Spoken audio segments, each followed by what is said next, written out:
This BRICS foreign ministers meeting does come at a time of heightened tensions between Washington and Beijing. There are increased discussions about the bloc turning itself into a counterweight to the West. Well, earlier I discussed the expectations for this year's BRICS summit with Raymond Gilpin. He is the chief economist and head of strategy at the UNDP's Regional Bureau for Africa. I think this 15th summit is important for a number of reasons, three in particular.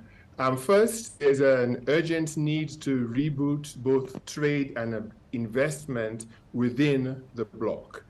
We know that between 2000 and 2010, there was quite an uptick in trade and investment, but it's kind of leveled off since then.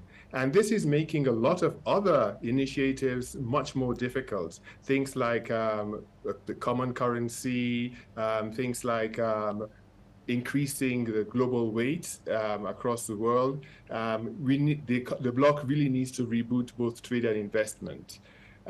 Second, it needs to consider enlargement. The South African foreign minister is on record as saying there are as many as 30 countries vying to become part of the BRICS. If this happens, we'll have a bloc that has a GDP that's 30% more than the United States, that we also would see a bloc that accounts for about 60% of the world's gas reserves. Well, let's talk a little bit more about one of those top items on the agenda, which you just mentioned, which is admitting new members and the criteria which they will have to meet going forward. Now, 13 countries, as you said, have formally asked to join. 6 have also asked, but informally.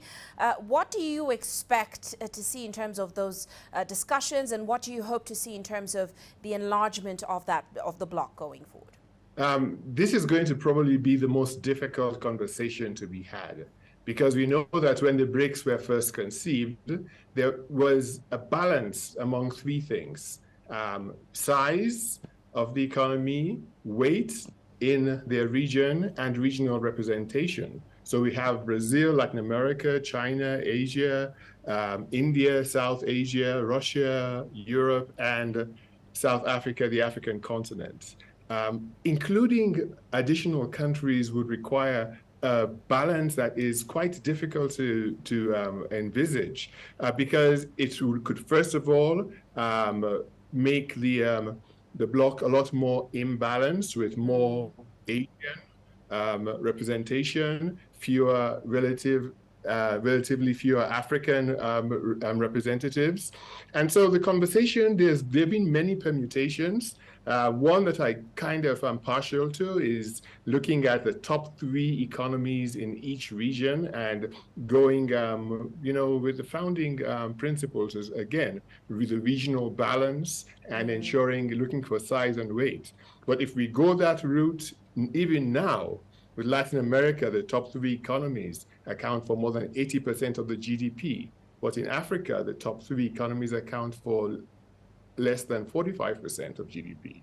Quite right. And you did allude to this earlier. There's been some discussion around the growing importance of the BRICS bloc as an alternative to the norm that we see today globally. What are the aspects of BRICS that makes the bloc so attractive going forward?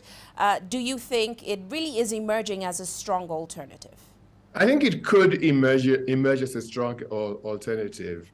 We know that the BRICS have 2 instruments that augur well for multilateralism, particularly when it comes to finance and economics. Those are the New Development Bank, the NDB, and also, which is like the counterpart to the World Bank, and the Contingent Reserve Arrangement, the CRA, which is more like the IMF. The CRA is supposed to be available to provide liquidity to countries to BRIC members that are going through times of economic stress. But the fund itself only has $100 billion kitty, which is really small by what we know would be required. The IMF, for instance, has almost 800 billion. And so if it were to be relevant in the future, we need to step up the ambition and at least match the IMF if it's going to be a major player in the global financial order.